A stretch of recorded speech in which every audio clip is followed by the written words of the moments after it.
Now, to discuss youth unemployment further, we are joined by Martin Pienaar, the COO at MindWorks Consulting. Martin, good evening. Thanks so much for joining us here at Prime News on 3. Now, when you analyse the figures, employment versus economic growth, the stats in the South African context, what story is it telling us?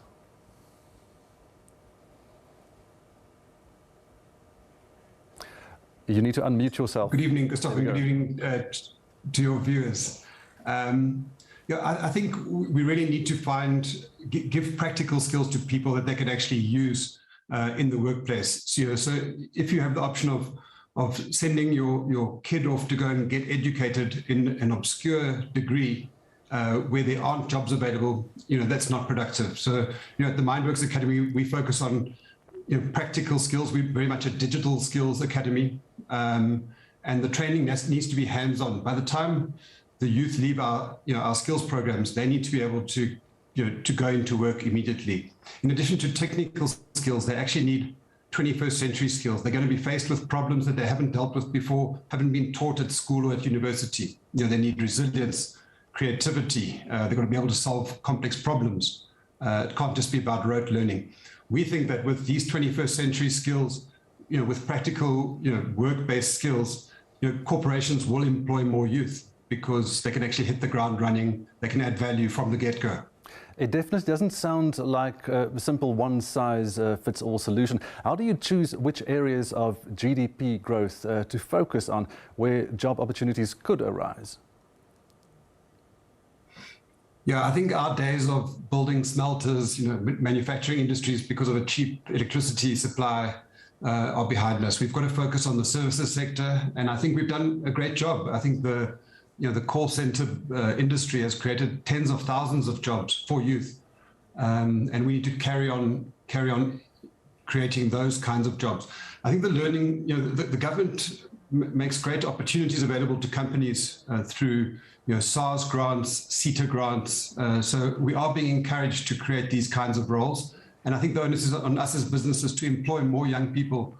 But as a country, we have to make ourselves attractive as a destination. I don't think we did ourselves any favors with the violence that broke out in July last year. It damaged us from a tourism perspective. It damaged us from being attractive as a call center destination.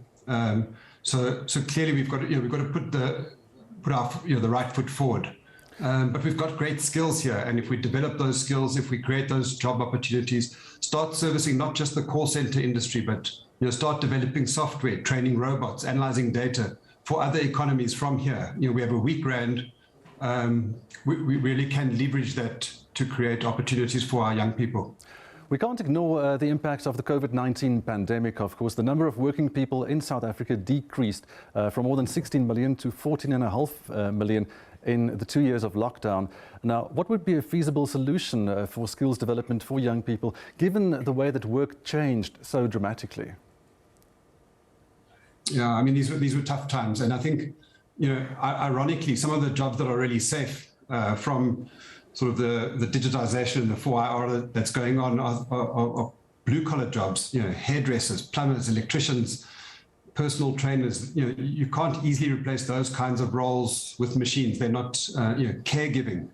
So those are the kinds of jobs that can grow.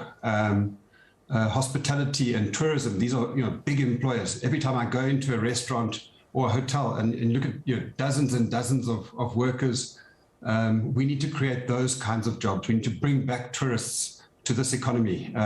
If we do that, we can create a whole lot more jobs.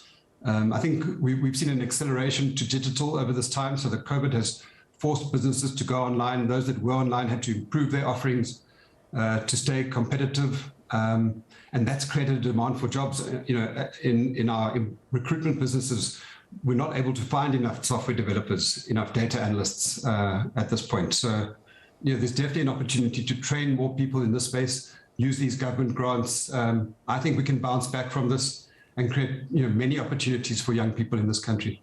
Thanks so much for joining us this evening here at Prime News on 3. That was Martin Pienaar, and he is the COO at MindWorks Consulting. Now, KwaZulu-Natal Premier